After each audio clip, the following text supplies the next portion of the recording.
Matthew chapter 14. The death of John the Baptist. At that time Herod the ruler had reports about Jesus, and he said to his servants, "This is John the Baptist.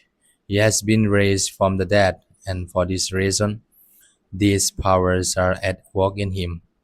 For Herod had arrested John, bound him, and put him in prison on account of Herodias, his brother Philip's wife, because John had been telling him, "It is not lawful for you to have her." Though Herod wanted to put him to death, he feared the crowd because they regarded him as a prophet. But when Herod's birthday came, the daughter of Herodias danced before the company, and she pleased Herod so much that he promised on oath to grant her whatever she might ask. Prompted by her mother, she said, "Give me the head of John the Baptist here on a platter." The king was grieved, yet out of regard for his oaths and for the guests, he commanded it to be given. He sent and had John beheaded in the prison. The head was brought on a platter and given to the girl, who brought it to her mother. His disciples came and took the body and buried it. Then they went and told Jesus, feeding the 5,000. Now when Jesus heard this, he withdrew from there in a boat to a deserted place by himself. But when the crowds heard it, they followed him on foot from the towns. When he went ashore, he saw a great crowd, and he had compassion for them and cured their sick. When it was evening, the disciples came to him and said, "This is a deserted place, and the hour is now late. Send the crowds away so that they may go into the villages and buy food for themselves." Jesus said to them, "They need not go away. You give them something to eat." They replied, "We have nothing here but 5 loaves and 2 fish."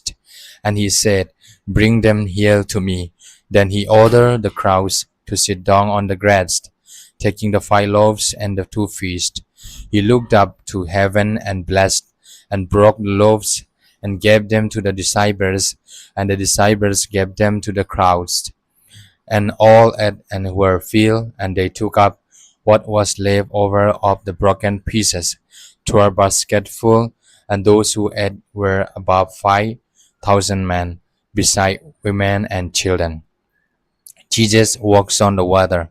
Immediately he made the disciples get into the boat and go on ahead to the other side, where he dismissed the crowds. And after he had dismissed the crowds, he went up the mountain by himself to pray. One evening came, he was there alone, but by this time the boat, battered by the waves, was far from the land, for the wind was against them.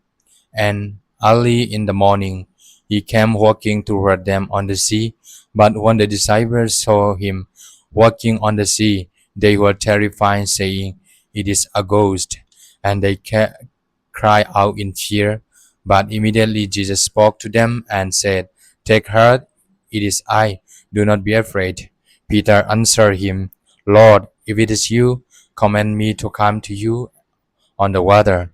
He said, "Come." So Peter got out of the boat, started walking on the water, and came toward Jesus. But when he noticed the strong wind, he became frightened, and beginning to sink, he cried out, "Lord, save me." Jesus immediately reached out his hand and caught him, saying to him, "You of little faith, why did you doubt?" When they got into the boat, the wind ceased, and those in the boat worshipped him, saying, "Truly you are the Son of God." Jesus heals the sick in Gennesaret. When they had crossed over, they came to land at Gennesaret. After the people of that place recognized him. They sent word throughout the region and brought all who were sick to him and begged, begged him that they might touch even the fringe of his cloth, and all who touched it were healed.